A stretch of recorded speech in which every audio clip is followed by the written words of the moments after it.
que a ocupação ordenada é protagonista dos debates sobre o futuro das cidades, as políticas de planejamento urbano se tornam essenciais. O Estatuto das Cidades e o Plano Diretor se configuram como instrumentos de extrema importância para nortear o desenvolvimento dos municípios, o que é fundamental para o cotidiano do corretor de imóveis.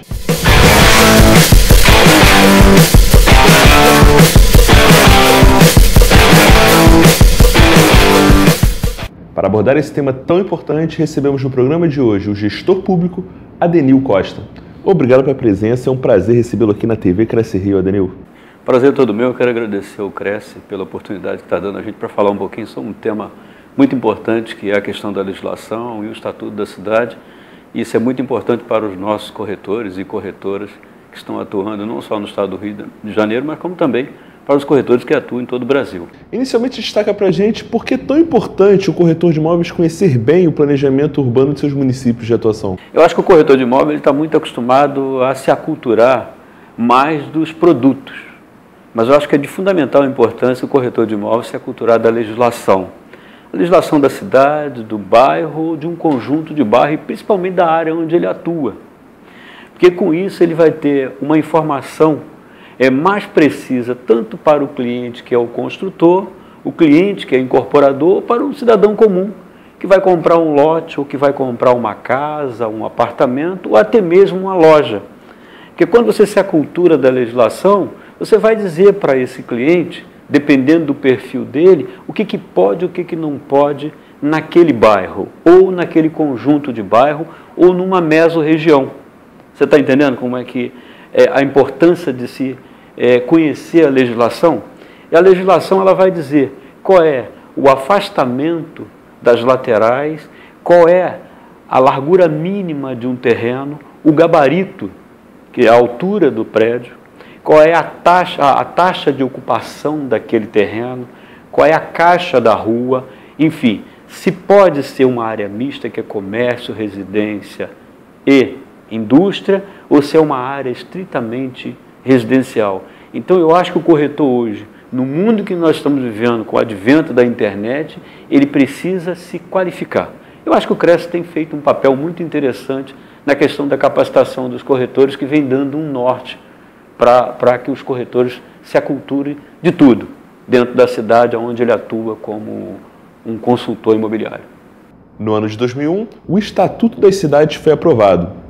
Quais foram as inovações trazidas pelo Estatuto na época para incentivar a ocupação ordenada das cidades? Bem, Caio, eu acho que o Estatuto da Cidade, eu acho que é importante, né, a gente fazer um pouquinho de memória sobre essa questão da legislação para que sirva para todo o país.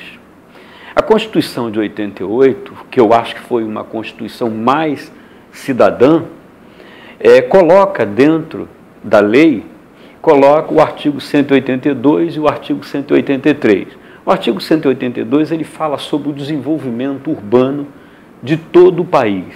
Ele traz dentro dele essa questão que as regiões metropolitanas, que os municípios são maiores, eles têm na lei orgânica, eles já têm ali um planejamento para o crescimento ordenado, seja ele na questão do meio ambiente, a questão social. E levaram-se aproximadamente 12 anos para que saísse a lei do Estatuto da Cidade, que é a Lei 10.257 de 2001.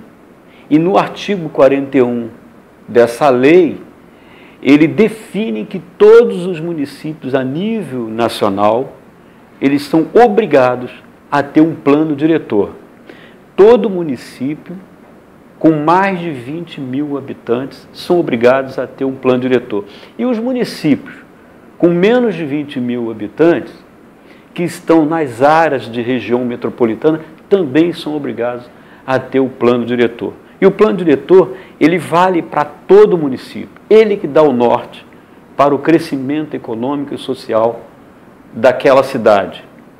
E, claro, ele tem que vir acompanhado das leis complementares. Então, o Estatuto da Cidade, ele regulamenta o artigo 182, ele amplia o artigo 182. Eu acho que foi o grande ganho no Brasil, foi essa lei do Estatuto da Cidade. E que eu acho que todos os municípios têm que se adequar. Eles deram um prazo na época, em 2001, tinha um prazo até 2008 para que os municípios avançassem com seus planos diretores. É claro que muitos municípios já tinham seus planos, não é? Mas a lei ela veio obrigando que os municípios façam isso e, ao mesmo tempo, precisa fazer as leis complementares dentro do plano diretor de cada município. O plano diretor de um município precisa ser revisto de quanto em quanto tempo? E quem pode participar da elaboração do plano? Bem, o plano diretor ele tem que ser uma ação do executivo, do prefeito, com os seus técnicos. Tá? Então ele é elaborado pelos técnicos, que têm uma visão da cidade, tem a questão da lei orgânica, e aí isso é colocado para a sociedade civil organizada, para discutir isso, e aí tem os técnicos e tem toda a sociedade, onde vai participar o CREA, o CRECE, associações comercial, associações de moradores, enfim, a cidade toda, ela vai discutir isso.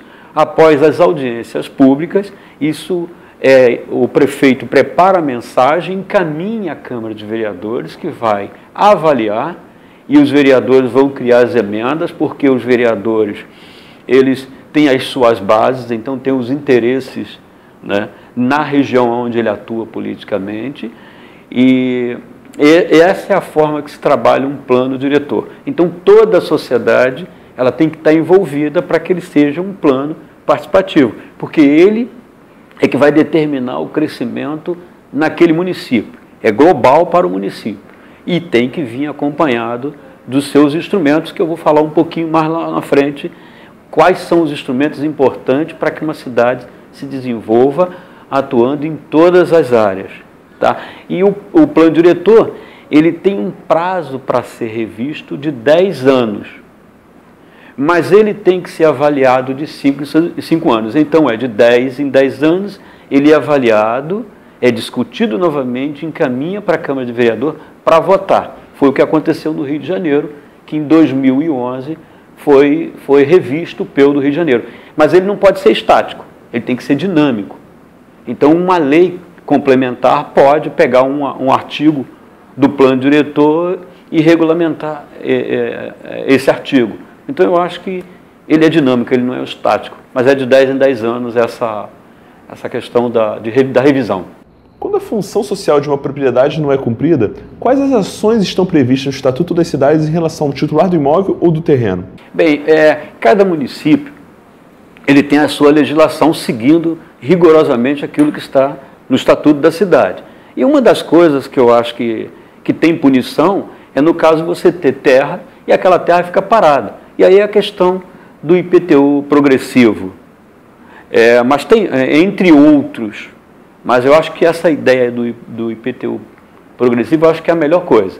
Porque o cara compra a terra e deixa a terra lá para poder ele ganhar lá na frente. E com o IPTU progressivo não tem jeito. Todo ano vai aumentar o IPTU.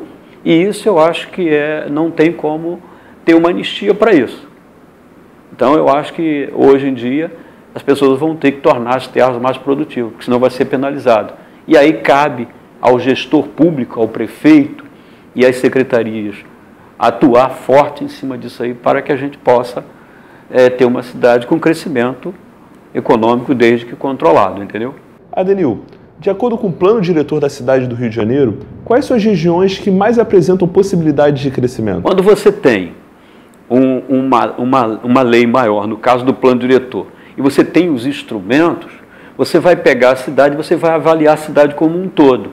Então você tem áreas da cidade que são controladas, tem áreas da cidade que você precisa incentivar, que a gente chama de áreas incentivadas, e tem áreas da cidade que precisam ser assistidas. Porque isso é que vai dar o norte para o gestor público, para o prefeito e as secretarias, e vai dar um norte para o investidor, o incorporador, né, o construtor, e para a população. Quando eu falo de área controlada, eu posso citar, por exemplo, uma área da Zona Sul. Você não tem terra mais ali para vender. Você tem uma densidade muito forte, muito alta ali. E eu posso citar também na área controlada a questão da Zona Oeste. Nós temos a região das Varjas, que nós temos muitas áreas verdes. Nós temos a área de Guaratiba, que nós temos áreas públicas do Exército, e nós temos áreas de pontos de cultivo. Nós temos áreas de manguezais que a gente tem que ter um controle sobre aquela região.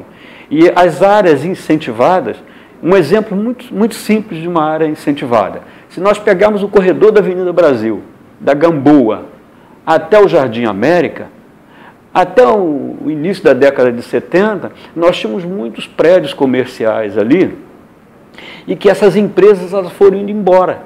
E aquilo são prédios abandonados. Se você cria uma legislação, um PEU, que é o Plano de Estruturação Urbana, para esse corredor, que vai pegar um conjunto de bairros da Zona Oeste, o governo está motivando a criação de área mista, onde você pode pegar aqueles galpões que nós temos ali e fazer com que aqueles galpões passem a ser uma área onde você possa ter comércio, onde você possa ter serviço e possa ter residência, pode aumentar o gabarito. Então, isso é a área que eu chamo de área que a gente precisa investir nela.